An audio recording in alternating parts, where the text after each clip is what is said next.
So I thought I'd start today's session with another story. Again, Danish Mustafa King's College में पढ़ाते हैं geography.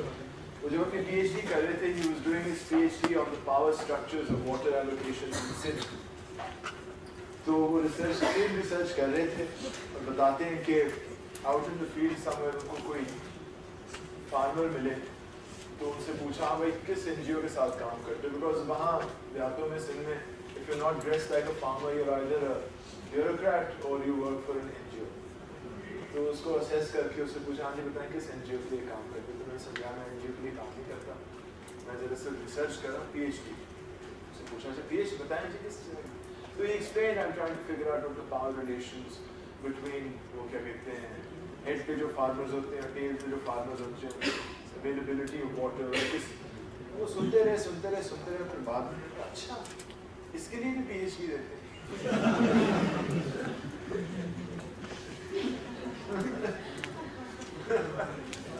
तो पता है तो जी पाकिस्तानी वाटर लॉ एंड मैं आपको डिस्क्लेमर करूँ मैं इसी तरह मैं आपको कहने वाला था कि मैं पहली दफा इस टॉपिक पे या इस नाम के सब्जेक्ट पे एक लेक्चर देता हूँ. I have given lectures on groundwater law in Pakistan, transboundary, ये वो वगैरह, but nothing on Pakistani water law. Although जब मेरे से लोग पूछते हैं तो मैं उनसे कहता हूँ कि जी मैं वो academically मेरा interest पानी के कानून में, तो साथ में कहता हूँ actually कानून कम ही है तो आसान हो जाता है. So yes, there is very little per se Pakistani water law, but I think that is an illusion. I think practitioners have not applied themselves to the concept of Pakistani water law, and I think that some structure does emerge. So आज कोशिश ये होगी to sort of give an overview of what I think the structure of a possible Pakistani law is. And then receive your comments and see how we can move forward. Some law, irrigation, but वो सिर्फ irrigation का काम है. वो सिर्फ irrigation की हद तक है और वहाँ जो फिर canal ground water की salinity या ground water table को affect करता है उससे बढ़ के नहीं. It doesn't extend to other forms of water. Who controls those and things are some questions that come up. Let's start then with a map. This is a map, forgive me, just primarily of Punjab. It should technically be of all the water resources in Pakistan. But ये मुझे मिल गया था. And I found this interesting. Again, by way of historical experience, there's not much water law. I've come into this subject thanks to people like Abu Bakr, Nimra and Leila and Lams, but really from the point of view of environmental law. Environmental law का एक समझने there are aspects of water control and water quality which environmental law looks at. But I was before this, and I am an environmental lawyer. And studying environmental law is a lot about how to fix pollution and so on and so forth. But studying and understanding water law is almost like studying the history of a society. And so the same with Pakistani water law. We are really studying a history of society. I bring this out because the doabs are very clearly named in this particular map. Sindh Sagar, there is the Bari, Rachna, Chaj, Chaj doab. Do you know the names of the doabs? Bari or from the first two letters of the Persian word for the river. So Vyas, Ravi, Bari. Sindh Sagar जो है वो because Sindh Sagar is the Indus उस पे नहीं चलता मगर it's all about Chaj, Chenab, Jhelum works with that as well. And these were before the advent of proper transportation infrastructure, and that's really the end of the 19th century. These doabs were almost independent of one another. The communities, the baradaris, the castes that lived in a doab were different from one another. And they still are today to some extent. If you almost doab say, you would be settled there and you would have very little reason to leave the doab. cultures come from the Doabs. It's fascinating. Good question. It's before partition. Because these Doabs, they refer to six types.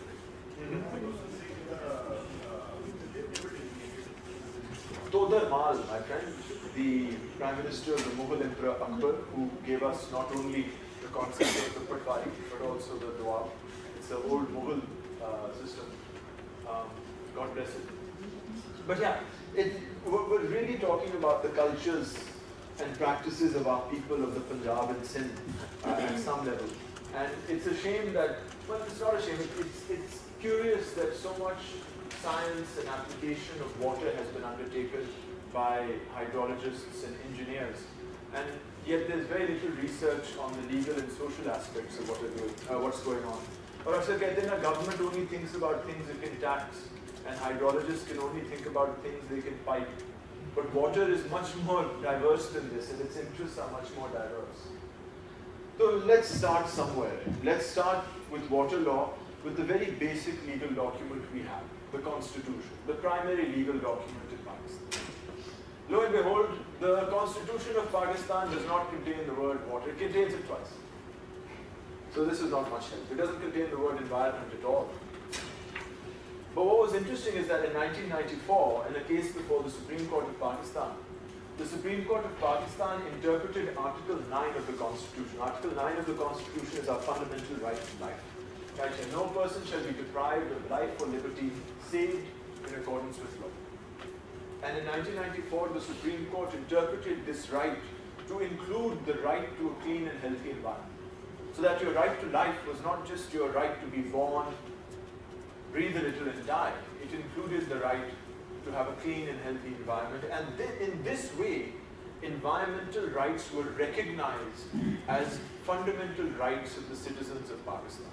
It was not in the Constitution, it was an interpretation of the Constitution by the Supreme Court of Pakistan that brought environmental rights into our country. And from these environmental rights, that was Shaila Zia in 1994. Then there's the salt mine labor union case. This was the salt mines and the coal mines near Pind Dadan Khan, which had been polluted. The coal mining has been going on there since before the times of Alexander. And there are still open pits that date back to the Sikh period with coal deposits on the outside. So those deposits get washed down because of the rains, and they fill into the streams and nadis, and they come into the water table, and come into the water system, sorry.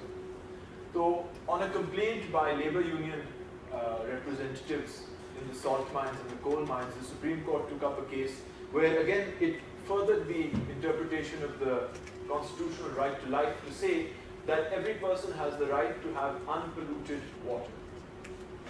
So from not having environmental rights in the Constitution to Shaila Zia saying, environmental rights are part of the right to life, to the salt miners case saying, yes, now you have a right to clean drinking water. Mind you, this is not a right to water. This is a right merely to clean drinking water. Having a right to water is actually quite complicated and tricky. Because if I were to say here, all of us have a right to water, then it will virtual water ki abhi baat. You know, what about rice? It takes about 1700, 1800 liters of water to produce a kilo of rice. We export rice. We're exporting our water. So if you get into an argument that we must recognize a full right of water, we are moving into areas that go beyond water, into things like food and export. And whilst I'm not saying we shouldn't have a right to water, but we should be mindful of these aspects of a right to water if we want to use them. Our fundamental right to water, however, is only limited to clean drinking water. And then beyond that, there's a case from 2005 developing this concept of the doctrine of public trust. I mentioned this in the previous lecture. This is an obligation that the government and state has to take and use natural resources for the benefit of the public, not the private or commercial interests. And in the Nestle case of 2004 and 5, the Sindh High Court held that no civilized society shall permit the unfettered exploitation of its natural resources, particularly in respect to water. So this gives us some outline of where our our courts leave us when it comes to identifying our rights to water, constitutionally. So I'll say you have a right to clean drinking water, and the state is under an obligation not to exploit against the unfettered exploitation of natural resources, especially water. So water seems to have a special place in the doctrine of public trust. The outline of my lecture now, once we move from the Constitution, is really to talk about constitutional laws, what we call federal laws, जो वफाक National Assembly Islamabad ने बनाए. Then we talk of provincial water laws, जो सूबाई assemblyयों ने बनाए. And then we talk of local government laws. These are provincial assembly laws that regulate local governments. And each tier of government and each tier of law, federal laws by Parliament, provincial laws by the Assembly, each tier of law has to be understood differently because roles and responsibilities are slightly different.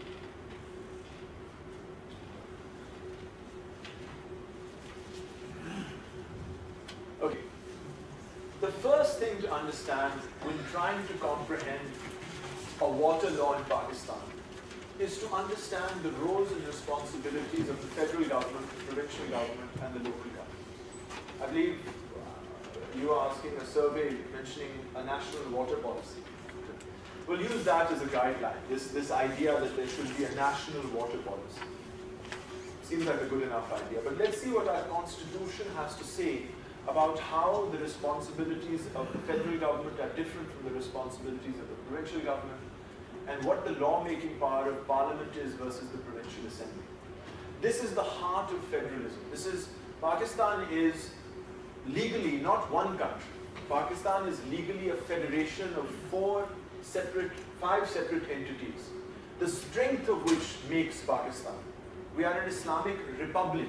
Legally, we are a republic, a formation of entities.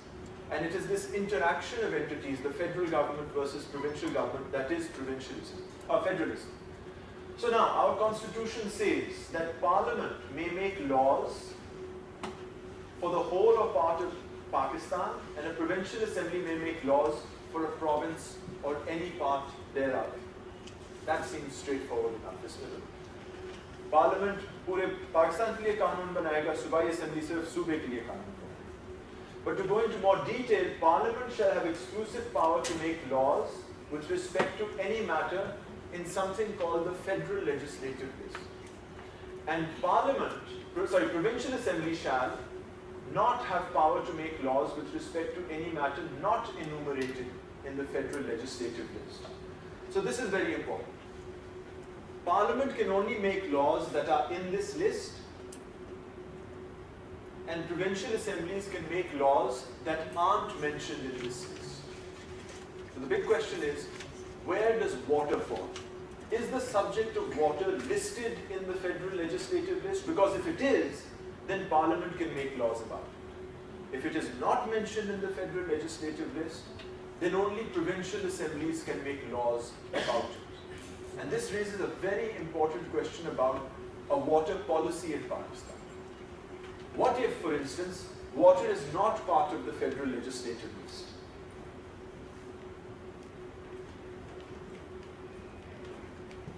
If it is not part of the Federal Legislative List, should there be a federal water policy? Can there be a federal water policy? I just want to show you from online these legislative lists.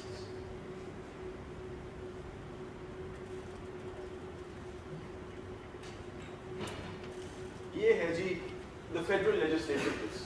It's a very long list. It has some 60 subjects on it. But you'll notice that the defense of the federation is the first. जाहिर बात है ये एक parliament का काम है, ये पूरे पाकिस्तान का काम है, ये एक सूबे का काम है. So it's part of a law. So Parliament can make laws with respect to the defense of Pakistan. Parliament can make laws with respect to the military and navy, nationality, migration, posts in telegraph, foreign exchange, falana, education. So, education in respect students in foreign universities. Because education otherwise is not on the Federal Legislative List. Education therefore is a provincial subject and only provincial assemblies can make laws with respect to education is meant as primary and secondary education. Uske baad we call it higher education. Higher education is not given that. But you see how this list works. If you want to know whether Parliament can make a law, you have to look at this list. If that subject is not on this list, Parliament cannot make a law on it, nor can Parliament have a policy about it. No, it doesn't. But did it have agriculture or anything? It used to have agriculture. The very important thing that's happened is the 18th Amendment. One thing, passenger time, the deeds are changing, and can we change this list? This list was changed in the 18th Amendment. There were slight amendments made, but it requires a proper constitutional amendment. That's 2/3 of a majority of both National Assembly and Senate is required to make a change in this. And so the 18th Amendment, which took place in 2010, it removed about 40 subjects from the federal list. Oh, sorry, it removed a number of subjects from federal control and have made them the subject of exclusively provincial control. Take, for example, the environment. Environmental laws are no longer supposed to be federal laws. Now the provinces make environmental laws. The federal government does not, the Parliament doesn't have the ability to make an environmental law for a province. So this is very important to understand how water plays out. Water is not on the federal legislative list. And therefore, what that means is, Parliament can't make laws with respect to water. Water law, if at all, or water is a subject, if at all, is a provincial subject. That's it, there are some exceptions to this rule. Article 144 says that if one or more assemblies pass a resolution that Parliament can pass a regulated matter not listed in the federal list, then Parliament can do so. So the Constitution does allow for situations where provincial or local subjects may be made the subject of a federal law. But that can only be done if at least one provincial assembly has issued a resolution requesting Parliament to do so. There are numerous examples of this. The Seeds Act of 1976. Seeds and seed regulation is a provincial subject. But if you look at the Seed Act, all 4 provincial assemblies requested Parliament to pass a federal law to regulate the distribution of seeds in Pakistan. The National Disaster Management Authority Act of 2012. Disaster management is actually a local government responsibility. Civil defense is a local government responsibility. But after the 2008 and 10 earthquake in 2005 and then 2010 flood, it was thought that there should be a request made to Parliament to make a National Disaster Act. And that is exactly what happened. So even though there is an exemption from Parliament making laws that are not in the federal list, the Constitution provides an avenue for provincial subjects to be legislated upon as well. And again, water is not on the federal list, which means Parliament can't make laws about it, but if any of the provinces request Parliament to make a law on water, it may do so.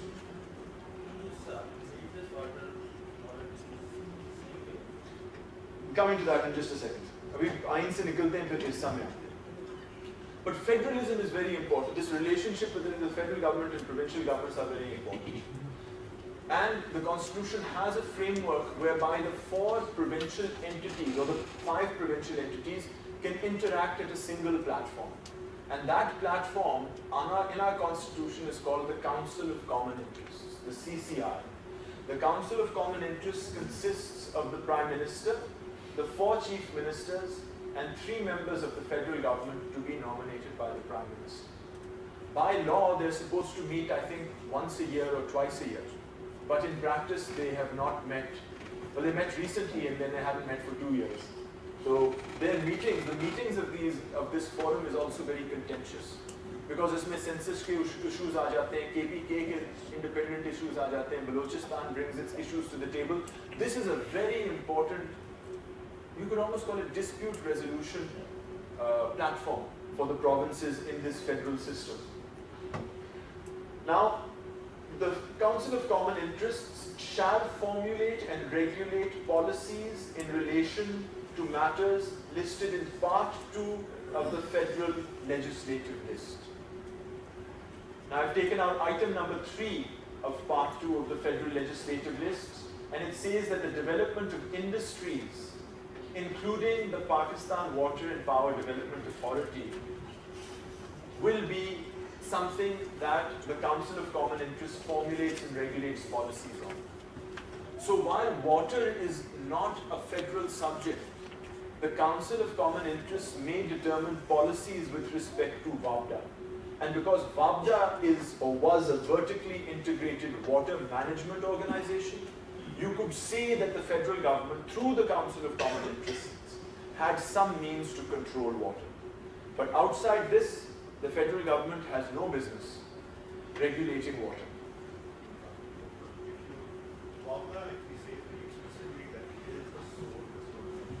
Yes, and so when WAPDA makes a decision, it's based on a policy.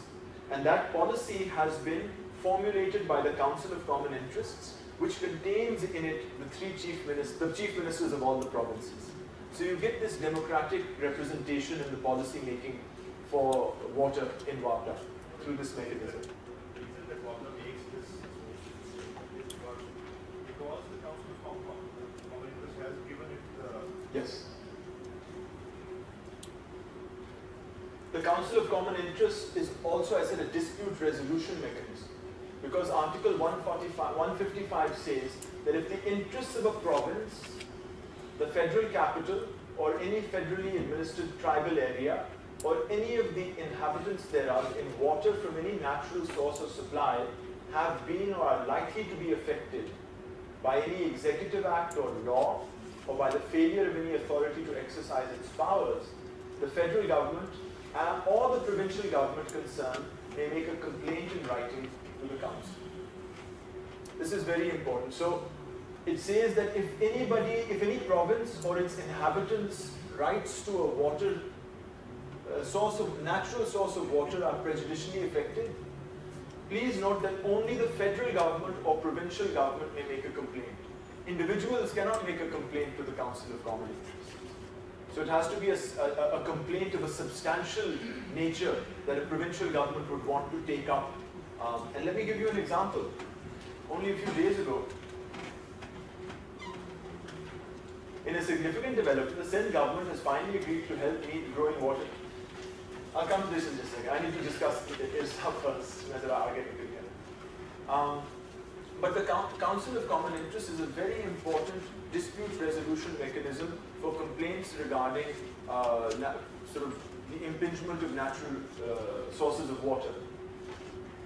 But upon receiving such a complaint, the Council shall, after having considered the matter, either give its decision or request the President.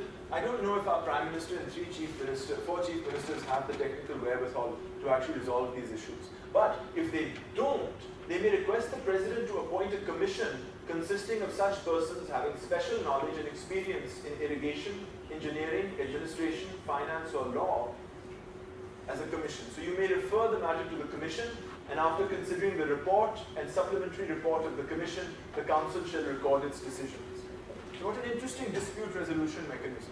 You can take substantial provincial water-related disputes to the Council of Common Interests, and if they are capable of resolving them then and there, they shall. But if they don't or can't, they have the ability of appointing a specialist commission, which may look, as you were saying, Lala, at those international water principles, but would have to be the terms of reference of the commission. So if you want a more advanced water law in Pakistan, I would imagine this would be the platform to get it from. A commission specially appointed by the Council of Common Interest to resolve a provincial water dispute. You know, it would be in the rolling out of that decision that we could get some jurisprudence on water. But no such commission has ever been appointed. That's the end of our the little part on federalism. The Constitution has another vague reference to water as well. And I just want to make a brief stopover here before we go and talk about other things. Article 162 talks about, actually Article 162 subsection 2. It says that the net profit earned by the federal government or any undertaking established or administered by the federal government from the bulk generation of power at a hydroelectric station shall be paid to the province in which the hydroelectric station is situated. The net profits of a hydropower station shall be paid to the province in which the hydropower station is situated. So what if the station is in Punjab and the reservoir is in KPK? The issue of Karabakh there. Okay? Basha, Karabagh, Hub, all sorts of issues. Transboundary issues. This was written in 1973 and there are all sorts of funny stories about how Zulfikar Bhutto managed to get the ANP to sign off on this. Because they would have to sign off on it. But let me continue.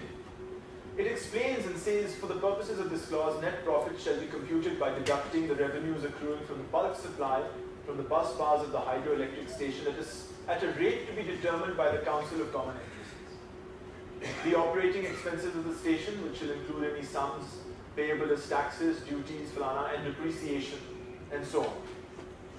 So, जो भी आपने hydropower sharing करनी है, it's going to go to the province where the hydropower station is situated, but according to a formula to be approved by the Council of Common Interests. That formula was approved in 1993 by the Council of Common Interests. It was a formula devised in 1988 by someone in the Planning Commission called A.G.N. Qazi. So it's called the Qazi formula. So our method in Pakistan of distributing water, hydropower benefits is dependent on a 1973 constitution and a 1988 and 1993 formula. Again, उस वक्त पानी बहुत अब मसले और हैं. There is a long-standing dispute between KPK and WAPDA regarding the recovery of hydropower benefits. And in shortly after this, the Council of Common Interests adopted the A.G.N. Qazi formula. KPK sent a bill to WAPDA. जी हमारा इतना पैसा बनता है, about billions and billions of rupees, hundreds of billions of rupees. Now, hydropower station एक ही है या दो ही हैं हमें पता है. उनकी balance sheet WAPDA बनाती है, एक ही balance sheet है.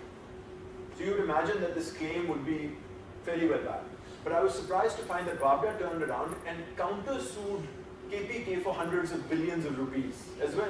Because he actually named So out of the same balance sheet from the same two projects, there's this hundreds of billions of rupees of difference in opinion. So from a legal point of view, it seems to me that this formula needs to be upgraded. Ab jo ye formula tha, there's a decision, if any of you are willing to go through it, the arbitration award between KPK and WAPDA that was settled in the early 2000s, Chief Justice Ajmal Mia ka faisla, where he goes into great detail about this.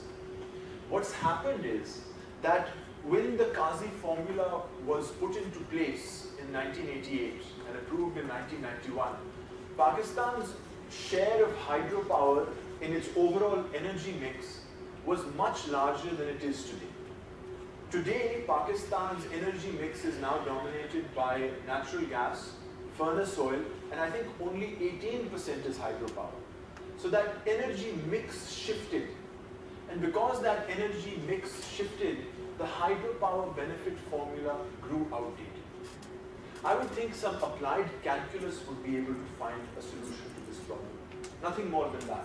But now Chief Justice Saab calculus jante the, or it appears the lawyers who are arguing. Because the spread between the two claims was hundreds of billions of rupees off the same balance sheet. So this formula needs to be upgraded. And in one of the resources I've prescribed to you in the reading list is this report written by Pervez Amir Saab, who's one of Pakistan's foremost water experts, where he looks at the experience of sharing hydropower benefits in Pakistan and says, look, dam banane ke itne direct benefits hain कि investment होगी, indirect benefits हैं, contractors को पैसे मिलेंगे, downstream benefits, upstream benefits हैं, you have storage, उसमें recreation कर सकते हैं, लोगों को ठेका दे सकते हैं, fish farms लगा सकते हैं, and you have, there's so many different benefits, long term, short term, from a hydropower development project, that you could really have a policy that could benefit all provinces from the construction of a single hydropower station. इस वक्त कालाबाग का मसला ये है कि अगर सिंधी कहते हैं कालाबाग बन गया तो हमें पानी नहीं मिलेगा, मगर अगर आप सिंधियों को क्या, अगर आपका हम पानी ले रहे हैं बट ये आपको इनडायरेक्ट बेनिफिट मिल रहा है, protected under a constitutional provision, it could reduce the inter-provincial water tensions.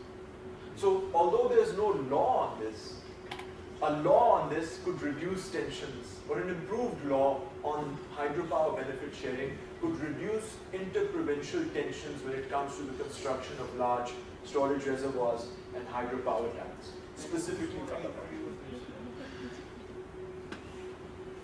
It would have to be the government, it would have to be a nothing less than a constitutional amendment. And I tell you, this 162 is not just about hydroelectric power, it also has to do with natural gas. इसमें भी एक बहुत बड़ा issue उठ रहा है कि natural gas को किस तरह तकसीम किया जाए। अगर नेचुरल गैस सिंध से आ रही है मगर ऑल द या बलोचिस्तान से आ रही है, ऑल द इंडस्ट्रीज इन पंजाब, बलोची कहते हैं कि हमें थोड़ा सा उसका पैसा दें बिकॉज आप हमारी गैस इस्तेमाल करें। पंजाबी कहते हैं नहीं, हमारी इंडस्ट्री है, we're the ones risking and putting in money, we should get the benefit of that gas. So after the 18th Amendment, when all these powers have been brought down to the provinces, it is now time for provinces to begin negotiating with one another as members of a club, rather than the children of some powerful parent, which is what the pre-18th Amendment condition was when the federal government had so much more control than it has today. The structure of government in Pakistan has changed because of the 18th Amendment. The roles and responsibilities of the federal government are in flux, and it is now literally a new era where provinces have to rewrite their relationships in things like natural gas and the sharing of hydropower benefits. Now we come into the WAPDA Act of 1958. WAPDA was created around about the time of the Indus Water Treaty, because we knew that the World Bank was going to give us lots of money and we needed to have a big entity that could undertake the construction process or the construction projects. And WAPDA is a world example of high performance irrigation infrastructure. In the 60s and 70s, it did things that the world turned around and watched, Mangla and Dalbela especially. And some people say actually that the rise of WAPDA, it took all the best and brightest minds in Pakistan, often came at the expense of the experience of the provincial irrigation departments. Because it used to be the irrigation departments that managed water. फिर 58 में ये वफाकी अदारा पहली दफ़ा बना, because पानी एक सूबाई subject है. ये पहली दफ़ा एक वफाकी अदारा बना, and it had a lot of money and it sucked up all the good brains and experience in the provincial entities. So, the general powers of WAPDA, the Water and Power Development Authority, are to prepare for the approval of the government, that's the government of Pakistan, a comprehensive plan for the development and utilization of water and power resources. So, WAPDA prepares plans.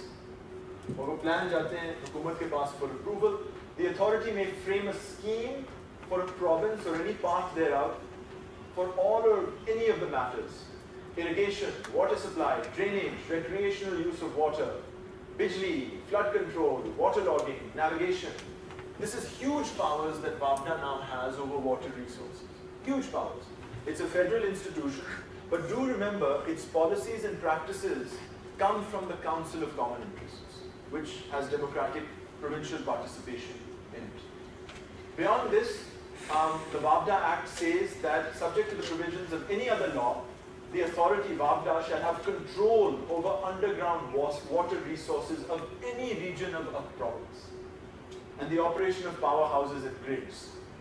So WAPDA has control over irrigation infrastructure, flood control, and it can make a scheme regarding groundwater in any province, in any part of any province. So it's a pretty powerful authority, a federal authority.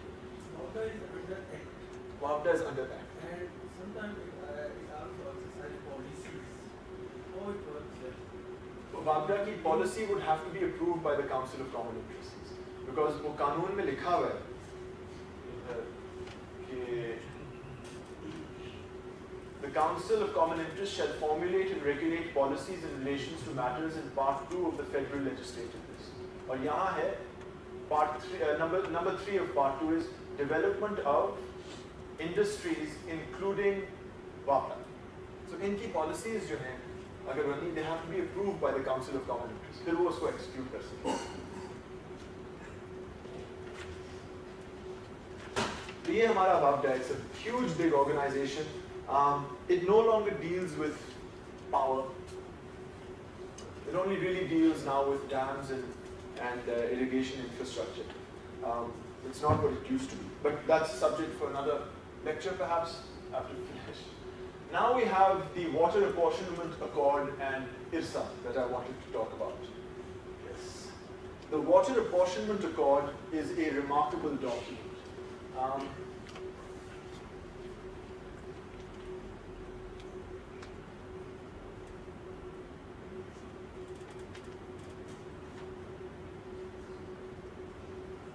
Luckily, all online.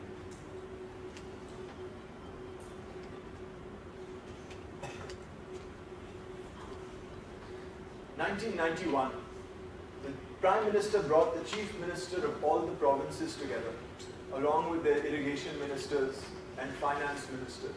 And all of them signed a piece of paper apportioning the surface waters of the Indus River system. And the Indus Apportionment Accord is not very long. 14 sections, that's it. But it's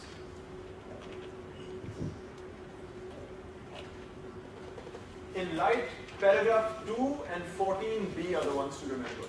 2 and 14. Paragraph 2 कहता है, in light of the accepted water distribution principles, the following apportionment is agreed to. Punjab को खरीफ में इतना या total इतना मिलेगा पानी, सिंध को इतना, for a total of 114 million acre feet, 114 million acre feet को this accord distributes 114 million acre. जब ये accord sign हुआ था 1991 में, उस वक्त इंडस बेसिन सिस्टम में 103 मिलियन एकड़ थी. अब उससे भी कम.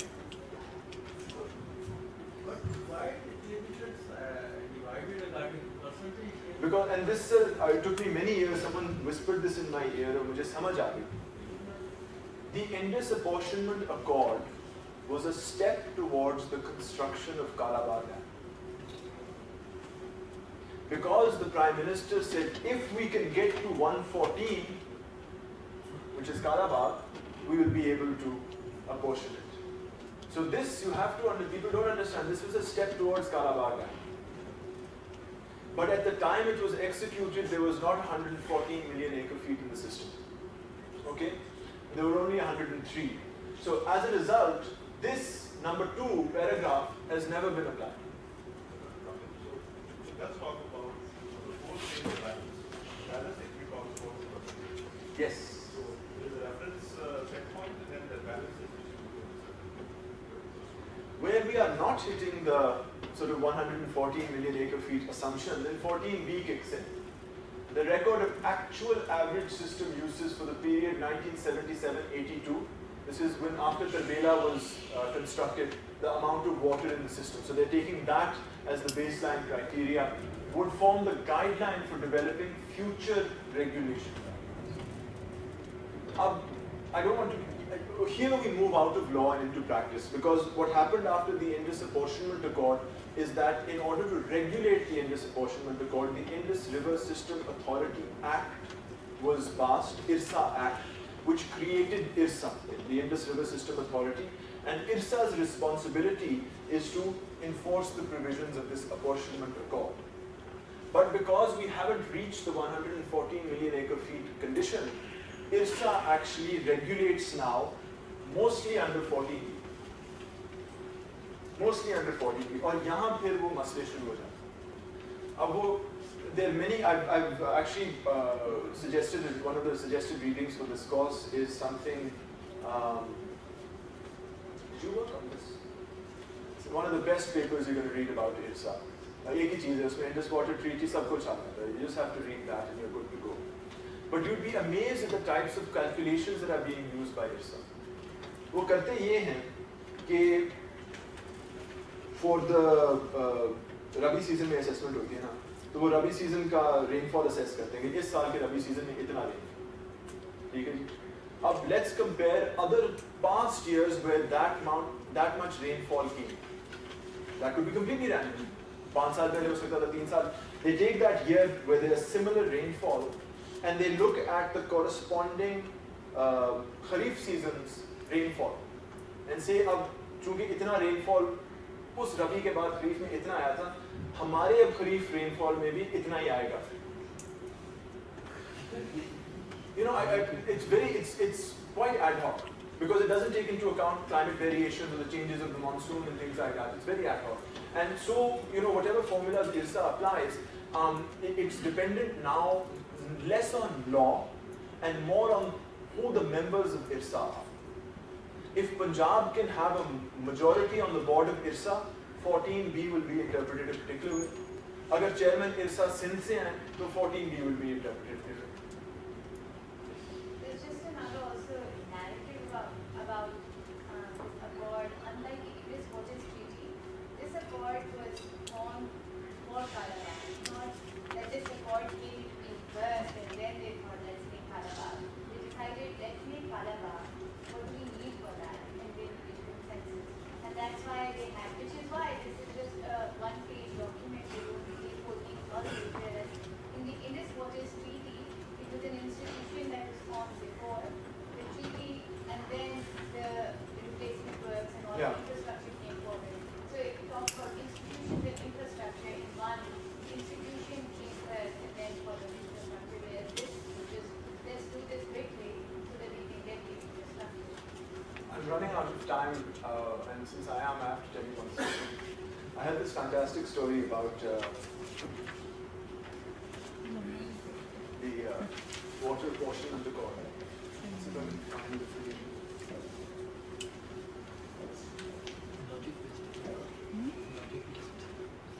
Number 7.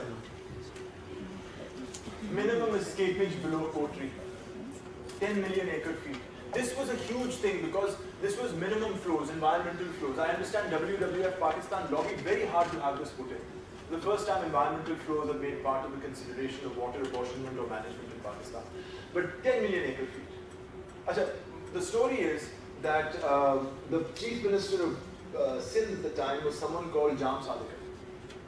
I don't know how many of you recall Jam Sadiq Ali Saab, but he had a notorious reputation. He was a Muslim League chief minister at the time, and a lot of people felt he didn't have the mandate to represent the people of Sindh. But apparently in one of the sort of final meetings of the apportionment accord at night, when the chief ministers and the prime minister rose, they had agreed at 8 million acre feet below Kotri. और chief minister साहब बाहर आए, तो जब उन्होंने अपने water managers और sort of team को बताया कि 8 million acre feet वो रो पड़े, उन्होंने कहा सिंध बर्बाद, ये नहीं हो सकता, you have to have 10, 10 से बेहतर 12. So apparently Jam Saab, and this is, I give this example as you know, I deeply appreciate politicians. It was drilled into me by John Briscoe because unlike politicians, none of us have jumped through the hoop of an election. Election jeet ke phir baat karo na. It's easy to criticize politicians. But politicians respond to things in dramatically unique ways. Jam Sadiq Ali was not a hydrologist, he was not a technical expert. He was, however, a politician. And he was told that mujhe 2 million acre feet chahiye, kal. So the story is that night he went to Mia Sharif's room. Bade Mia Sharif, he was still alive then, although in a wheelchair. And according to the story, unke samne late. He 2 million. और उनको मिल गया. But उन्होंने तरीका निकाल लिया. If you needed to get 2 million acre feet out of 3 other provinces in less than 24 hours, how would you do it? आप science मारते हैं, कानून मारते हैं. You don't really need lawyers, right? You guys will be out of business. Don't need to go to the courts. But so the IRSA is still alive and kicking. Abhi there was a complaint regarding the water resources of Islamabad. Drinking water supply of Islamabad. Abadi बढ़ गई है, but Islamabad's water supply sources have remained the same, indeed have become more polluted over time. So a request was made recently to IRSA to allow a certain amount of river water to be used for drinking purposes in Islamabad. So a decision like that can only be done after approval of the Council of Common Interests. So this is a newspaper article from 2 days ago. In March 2015, the Council of Common Interests had approved the allocation of Islamabad Rawalpindi subject to the consent of Sindh.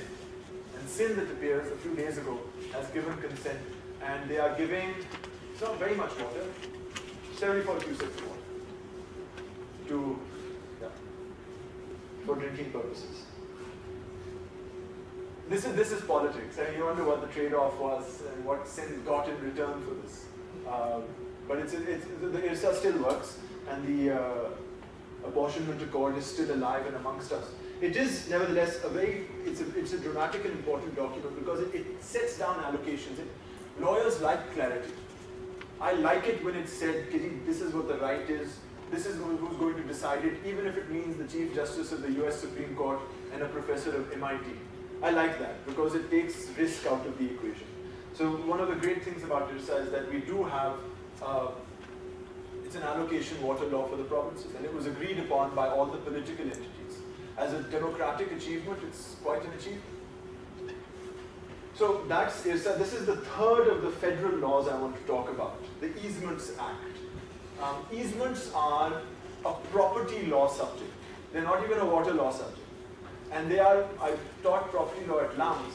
मैं पे 2 या 3 घंटों से ज़्यादा time नहीं लगाता. It's one of those old English parts of the law that have found its way into Hindustan and Pakistan. But broadly speaking, an easement is an interesting and unique property right.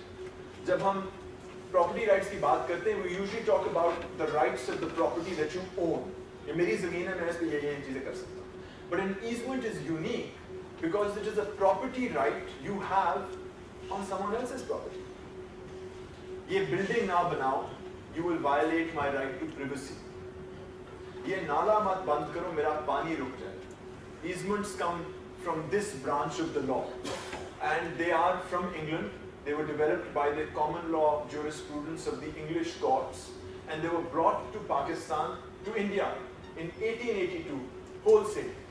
You have to understand that this is a transportation of English law into India, jahan log aur hain, and most importantly, environment law. Philippe Cullet is a legal academic in SOAS. He's written a lot about South Asian water law. He says, look, Section 7 of the Easements Act says that easements are a restriction of one or other of the following rights, including the right of every owner of land to dispose within his own limits of all water under the land which does not pass in a defined channel. So Section 7 of the Easements Act basically says that you are the owner of property and of any water underneath that property that doesn't flow in a defined channel. Whatever defined channel is, इसपे कोई हमने jurisprudence नहीं. So if there's any rainwater, first मैं जिक्र कर रहा था, the second the rainwater hits the ground, the owner of that property becomes an owner of that water, for instance. But Philippe Cullet says that the fact that existing rules directly derived from English case law, और वो भी 1800 का, is not surprising, since the rules were developed in the 19th century. What is more surprising is that the rules were never adapted to the vastly different climatic conditions prevailing in India, whose climate includes arid and semi-arid tropical areas, tropical and subtropical rainy areas, with only a small part of the country having climate conditions comparable to England. Further, these rules were never adapted to the completely different patterns of water use, for instance with regards to irrigation accounting for the overwhelming share of water use. तो वहाँ से उठाकर हमने ये कानून यहाँ रख लिया और ये 100 साल से इधर ही चलता जा रहा है. यहाँ अब आप एक फार्मर से कहेंगे आपने ट्यूबवेल क्यों लगाया? जी मैं मालिक हूँ, मैं जो मर्जी करूँ. पानी खत्म हो रहा है, बिजली सब्सिडाइज्ड है, राइट? मगर वो मालिक है, वो पानी इस्तेमाल कीजिए, वो पानी अपना ज़मीन से कीजिए. So there is, I know in India a lot of now academic jurisprudence, academic arguments for revising the Easements Act, and I know that in Lahore the Easements Act has been a stumbling block in Vasas being able to stop private homeowners from installing their own tube wells. घरों के अंदर लोग tubewell लगा लेते हैं, फिर वासा वाले आकर कहते हैं अच्छा आप क्या कर रहे हैं? लाहौर जिमखाना गोल्फ क्लब जाएं, it's a membership only elite organization. They've got their own tube well. वो पीने का पानी एक्वाफर का वो लगाते हैं वहाँ. All the 3 golf clubs do that. and it's unregulated by VASA. And they claim the Easements Act to control the water. But if you define the channel, let us say the aquifer is a defined channel. But we don't know what the aquifer is because no one has done a So study. if you define the aquifer and say it's a defined channel, I think that's the only argument I can make legally. Mars, koi comment? Yes, thank you for raising that issue. Because industry, commercial industry, extracts groundwater at an incredible rate in Pakistan. And you often ask, how much do these industries give government in terms of concession? अगर मैंने gas Balochistan से लेनी है, मैं किसी company को या मैं घूमते पाकिस्तान को गैस का concession देता हूँ, मैं कोल कहीं से निकालना है, I have to give a concession. So what is the payment made by industrial consumers for water consumption? Is it justifiable? Is a very important question. And perhaps even a better question is how can that exploitation, even if it's for a private interest and commercial interest, how can that be made for the benefit of the people? Would it be better taxation of these corporate entities, where a portion of that tax would go to the local government? I'm getting ahead. So ये मेरे तीन वफाक के कानून हैं. There's the WAPDA Act, there's the IRSA Act, and there's the Easements Act, which give you a sort of oversight of what the national water law in Pakistan is. Beyond that, we're really getting into provincial subjects. Water is a provincial subject. And we have in provincial legislation all these canal and drainage acts, Sindh and Punjab. Hain purane 1870s ke, the Canal and Irrigation Acts. We've got PIDA Acts now, Irrigation and Drainage Authority Acts from the late 1990s. These are laws that regulate the canal infrastructure in the province. They create the irrigation department, they provide the structure of its service, and they provide the means by which this Varabandi system is regulated. My easy way out of this is by saying Varabandi confers no rights. It's an entitlement. So ye kanun nahi. Too easy. There are other aspects as well. In the Punjab Irrigation Act, the Canal and Drainage Act, for instance, 1873, इसमें 2006 में एक amendment की गई थी, और 2006 में लिखा गया था that the provincial government shall maintain the quality of groundwater throughout the province. 2006 में. अब जरा सोचिएगा, यहाँ दो चीजें होंगी. एक तो आपको पता है कि वापडा में make a scheme regarding groundwater in any part of any province, और दूसरी तरफ अब आप सूबाई गवर्नमेंट को जिम्मेदारी दे रहे हैं water quality, groundwater quality. It appears to me to be a bit of an overlap. दूसरा, ये irrigation department का कानून है, Irrigation and Drainage Act. तो traditionally speaking, the groundwater the irrigation department has had to deal with has been seepage from the canals and water logging. मगर आप canal area से निकल कर जाएं, पिंड दादन खान चले जाएं, वहाँ कोई canal नहीं है, मगर groundwater तो है. का हमारा irrigation department, does it have the capacity to be able to control and regulate groundwater in parts that are completely removed from the irrigation infrastructure? तो उनका तो historical काम तो irrigation infrastructure को देखना. अब 2006 में कानून तब्दील हो जाता है, उनको सारे ग्राउंड वाटर की जिम्मेदारी दे देते, मगर बजट उनका वैसे का वैसा, काम उनका वैसे का वैसा. We also have provincial environment protection legislation, and after the 18th Amendment, each province has its own environmental law. Each of these laws, very importantly, limits the amount of industrial and domestic effluents that can be introduced into natural water streams or generally disposed of. And it is these environmental quality standards that are enforced by the Environment Protection Agency. And if you are in excess of any of those discharge limits, you could be prosecuted under the Environmental Act or Acts. Okay. हाँ, local government legislation. फिर आ जाते हैं at the final tier of our government, which is local government. Local government के कानून Sindh, Balochistan, KP और पंजाब के पढ़ें, तो local governments have control over drinking water supplies. Not over canals, not over groundwater, drinking water supplies. Whether that's surface water or groundwater, doesn't matter. They have control over it. Which means that it's the local government's responsibility to provide drinking water to people. ठीक है जी? ये इनकी जिम्मेदारी है. And that's where the law stops. It doesn't go anywhere further than that.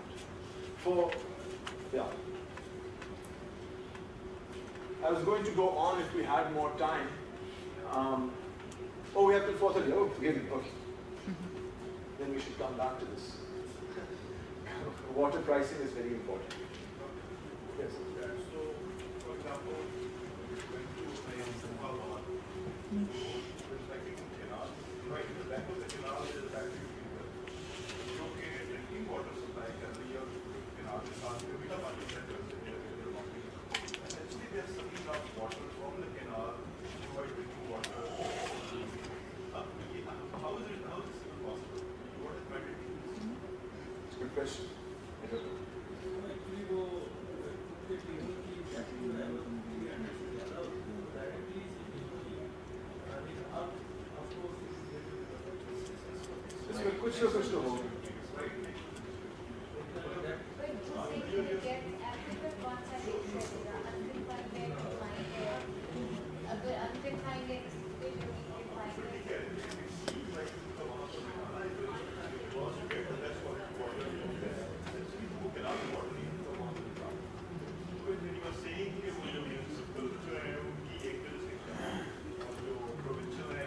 अच्छा ये local government ने क्यों पे लगाया?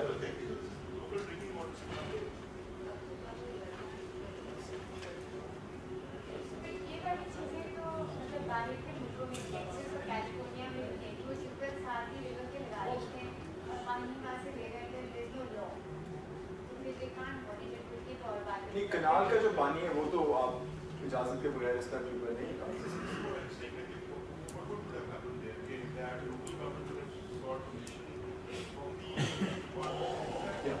वो इरिगेशन डिपार्टमेंट की इजाजत के बगैर या without their consent and acquiescence you wouldn't be able. And I've heard in other places वो झेलम के किनारे से क्या कहते हैं आबादियों को पानी जाता है तो फिर फिल्टर होकर इस्तेमाल होता है. So there's all sorts of tube welling that goes on. अच्छा जी, back to local government legislation. I do this exercise. Actually, I've taught property law at Lambs. तो मैं वो property law के students से पूछा करता हूँ ना कि how many of you have executed a mortgage? Mortgage का पता भी है 18-20 साल के students होते हैं. Property law का subject पढ़ रहे होते हैं. All of them know what a mortgage is or a lease, but none of them ever signed a lease. फिर मैं उनसे पूछता आप लोगों ने पानी कितना दिया? And all of them raise their hands and say we drank water. And I said, tell me the first right about water that you have. What's your first right regarding drinking water? What are your rights? What is the cost of drinking water? What's the cost of water in Punjab or Pakistan? वो चुप हो जाते हैं.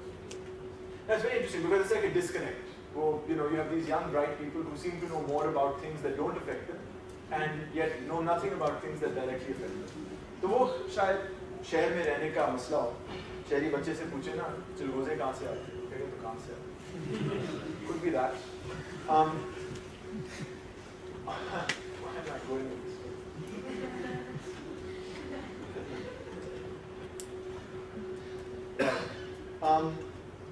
The problem in local government water law is unstated. The problem in local government water law is access and availability. हमारा हक है, supreme court ने कहा है, it's everyone's right to have access to clean drinking water. ये तो हक है हमारा. So the responsibility over drinking water supplies lies with the local government. So they're the folks responsible finally for providing you the clean drinking water that the Supreme Court says that you can have. This costs money. Local government को फिर पैसे not just in putting in the drinking water supply but then operating and maintaining the water supply. This is necessary. और उसके लिए आपको फिर एक water user charge लगाना, which means water pricing. Water pricing for domestic water, for drinking water purposes. अब जैसे मैं सुबह कहा, मैंने कहा यहाँ हदीस है कि पीने के पानी के लिए आप चार्ज नहीं कर सकते. So you're running against some level of opposition over there. Although I have found Islamic jurisprudence that says आप O&M के पैसे निकाल सकते.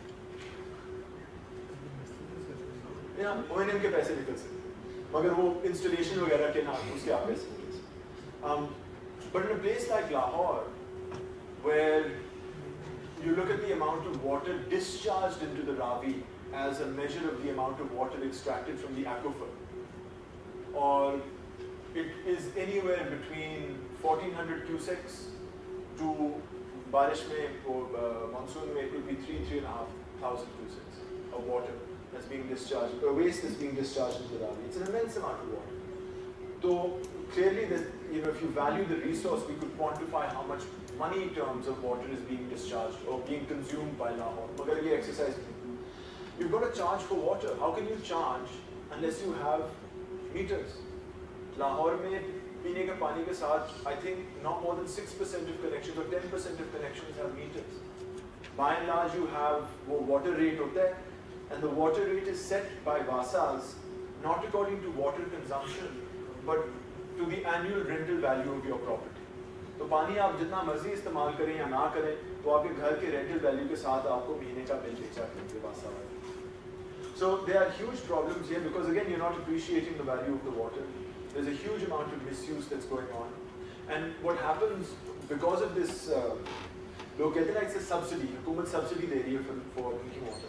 In a place like Lahore, the subsidy is poorly misused because it allows the more powerful to extract larger amounts of water and say irrigate their or water their lawns and clean their cars, and that means there's fewer water or less water for the poor people who need it. So the subsidy is actually working backwards, and if there was to be any water pricing or water policy for domestic water, it would have to start with things such as metering and pricing. अब metering and pricing के जब आप जिक्र करें पानी के हवाले से, तो लोग खड़े हो जाते हैं कहते हैं आप प्राइवेटाइज कर दें, आप पानी को प्राइवेटाइज नहीं कर सकते. I'm not talking about privatizing, I'm talking about the issue. The issue is if you want to do something to provide access and quality, it can only be done through metering and better pricing. मैं privatization के अल्फाज नहीं इस्तेमाल कर रहा. Privatization is the commodification of water and in my mind taking the humanity out of water. हमारे यहाँ there is no discourse, civil society discourse or any you could say jurisprudence that says ये minimum amount of water is due to every Pakistani wherever he lives. A minimum standard of water कहीं नहीं लिखा. In the absence of such a discourse, जब civil society से या कानून से ऐसे minimum safeguards हमें नहीं दिए जा रहे, then I fear without your metering and pricing, domestic water distribution will be overtaken by private interests, by private corporate interests. Now, this is not necessarily a bad thing. It's happened in other sectors of Pakistan, education, health, for instance. जहाँ सरकार health की facilities नहीं दे सकती, we have fairly reasonable in urban areas medical facilities, some very good private schools even throughout Pakistan. So the private sector can deliver on drinking water, but there are no ground rules for it to deliver on. And without any set ground rules for private water to deliver drinking water, my fear as a lawyer is that our fundamental right would be violated in preference for profits. So domestic water or drinking water is about pricing.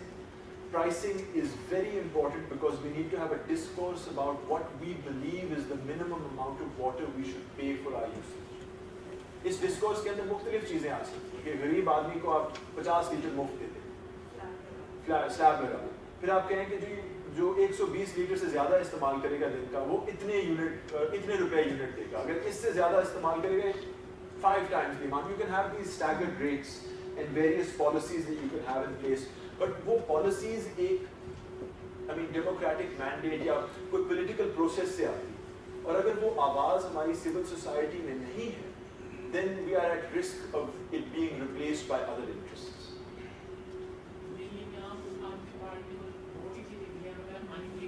और उन्होंने free दिए और पानी उनके पास extra है, and their model is an example to the World Bank and others. He's proved, Kejriwal proved everyone wrong. He said मैं कम पैसों में सारों को पानी दे सकता हूँ. Whereas the World Bank was saying आप infrastructure में पैसे लगाएं और pricing करें और आप लोगों को पानी दे सकें. Kejriwal, before he was elected as mayor of Delhi, spent 3 years researching the water system of Delhi. He's a waterman. Like a taxman's and a waterman. It's quite remarkable what he's managed to do. But उसका नहीं पता.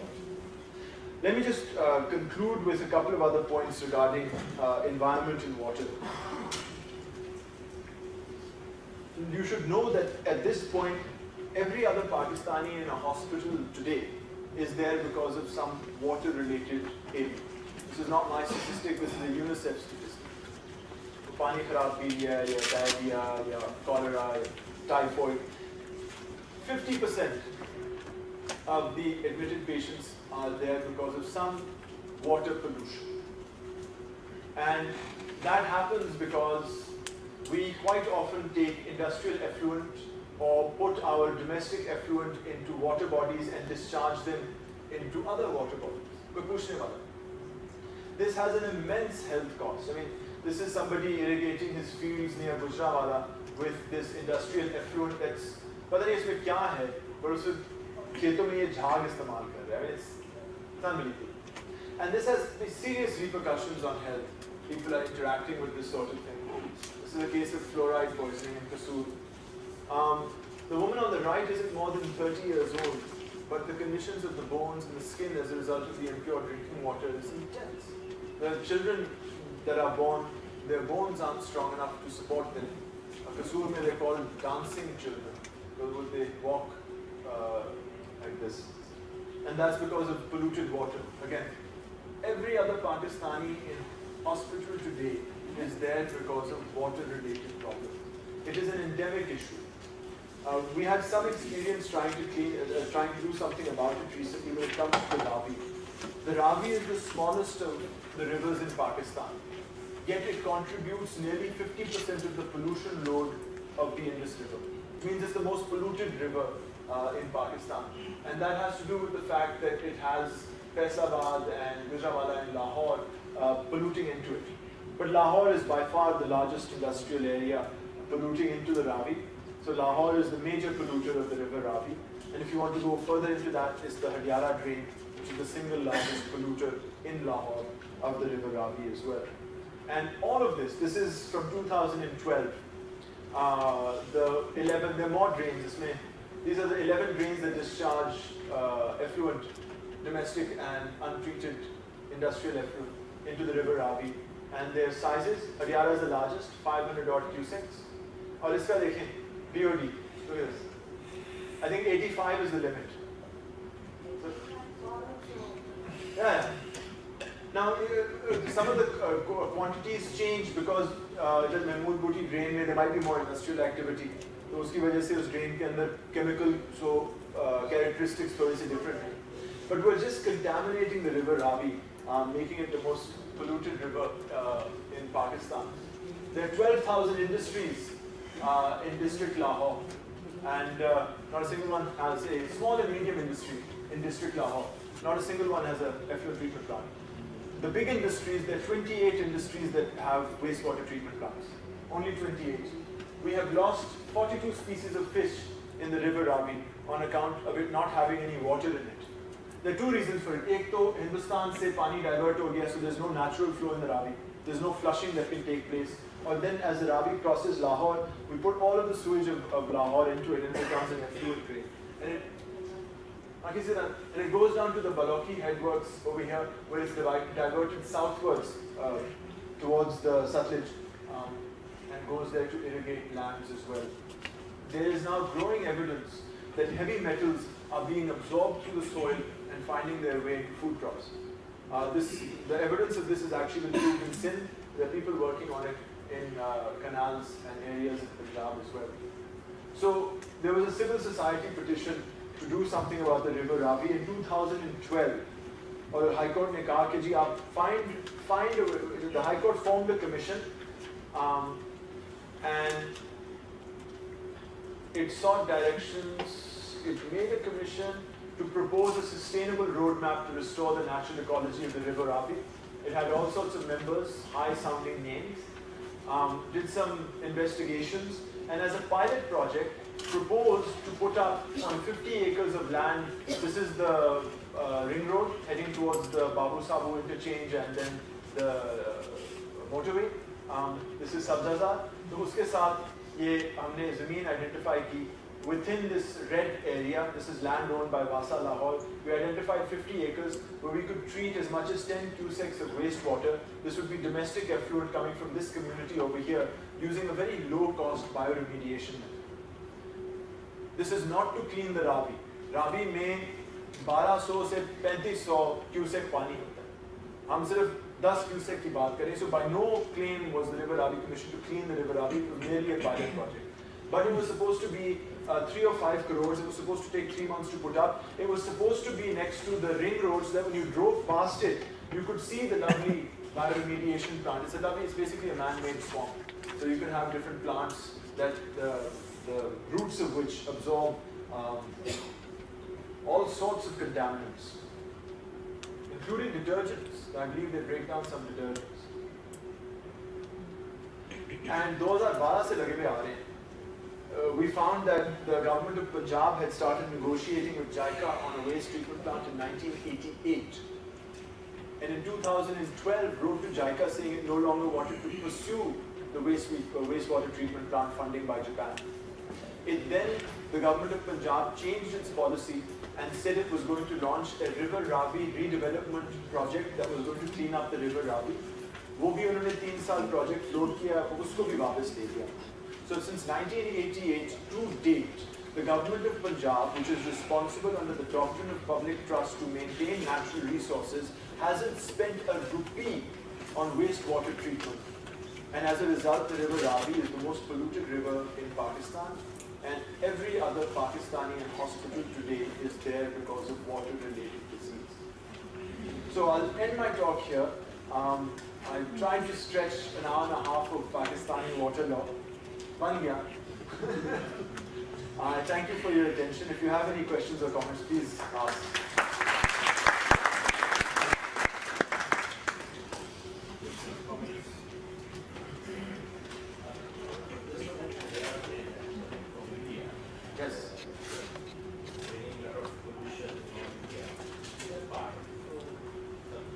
Yes, the Hadiara drain is specifically mentioned in the Indus Water Treaty as a tributary of the Ravi, and the Indian state or the Indian party is responsible for maintaining it at a certain environmental level. Now, I mean, we can't assume that India में or Pakistan में या even चीन के अंदर हम bureaucratic sort of he-man हैं कि हमसे project बड़ी जल्दी से होगा. उस तरफ पंजाब में industrialization कम है और urbanization भी कम है. But over the last 20 years, it's been slowly increasing, and that had increased the pollution load in the Hadiara. And Pakistan had noticed it. But ये भी मैं बताऊं कि there was a delegation from Chandigarh that came to Lahore in 2010. Chief Secretary of Indian Punjab. और उन्होंने बताया कि they were in negotiation with JICA to set up a wastewater treatment plant on their side. अब वो internet पे खबर नहीं मिली, लेकिन उन्होंने मुँह दिया. I found that कोई loan shown dispersed हुआ है, but I don't know whether वो project conclude हुआ है. But it's again a lost opportunity because हम अगर JICA के साथ इस तरफ कर रहे होते, वो उधर कर रहे होते, it could have been a great transboundary environmental experiment. अगर नहीं हो पाया.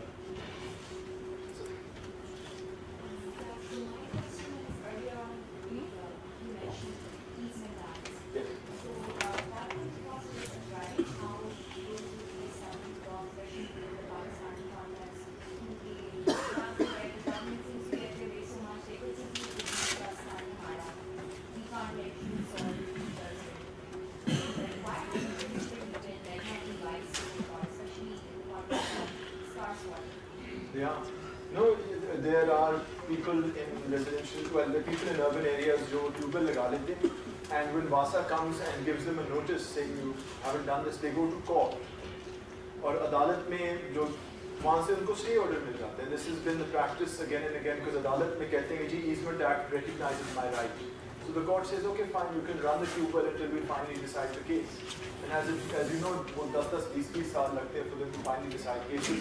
So what's happened is, from an institutional perspective, Vasa के जो engineers हैं, Vasa के जो managing directors हैं, they've told me myself, why should we try and enforce it? अदालत से तो stay हो जाएगा. So it's led to a sort of fatigue as well.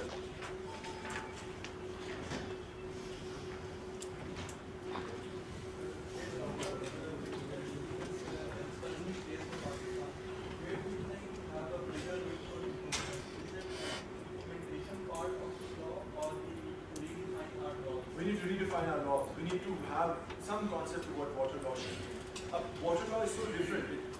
It's laws relating to us drinking water. It's laws relating to pollution. It could be the regulation of river water. It could be something to do with groundwater. It could be something to do, it could be a BAPDA scheme for groundwater. So water operates on so many levels. We cannot have a single law for it. But we do need to have a policy. Now, I don't think, in my opinion, it's the federal government's obligation to frame a water policy. Zyada se zyada, the federal government, through the Council of Common Interest, can lay down policies for the development of BAPDA's works. But उससे बढ़ के वफाक मुझे क्यों बताए कि मैं पानी किस तरह पीऊँ? It's not the responsibility. Drinking water and using water is a very local experience. It's completely surrounding us. Not for Islamabad to be telling us what to do. So perhaps the provincial government should come up with policies. Or perhaps the provincial government should pass resolutions asking for Parliament to make a national law. But at present we have nothing. We've got to come up with something. I think just to refer the case that every second bed in the hospital is occupied somehow by the water disease. Even is it like medically found that because we have all the laws that restrict the wastewater Enforcement is a problem. Enforcement is a problem. Pure Punjab mein there are 60,000 industrial units of EPA, which is the environmental regulator, which is only authorized to enforce the quality standards for water. So 55 banda kaam. because mostly at the domestic level they are capturing the shallow Already. Sir, I am all talked out. Yes, sir. One last question.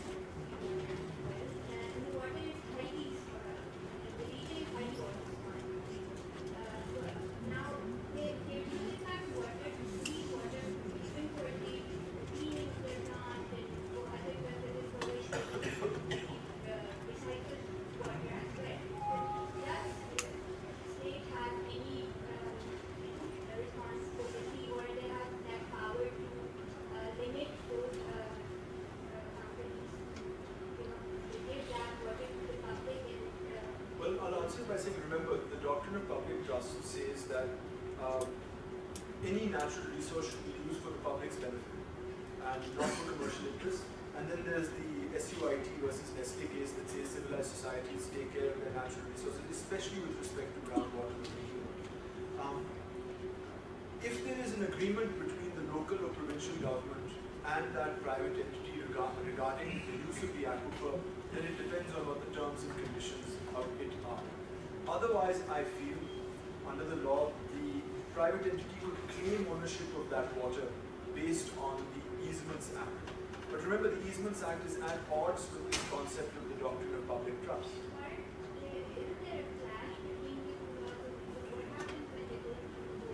Well, so far, the Easements Act has been winning.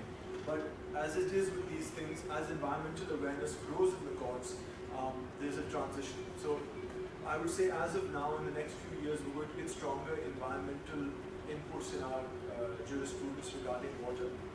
And it's the same with many other things. I mean, I started the legal practice when honor killings were accepted by the Lahore High Court. And now, 15 years down the line, I'm proud to say that my High Court, we wouldn't be able to get away with an argument like that. It takes a certain amount of awareness. It's a generational change that takes place. But like Philippe Goulet says, there is no reason for the Easements Act to be applicable in a place like India or Pakistan, because the climatic conditions from in Pakistan and India were totally different from that of India. And वो समझ नहीं आती कि किस project से इधर लेकर आए. Thank you very much.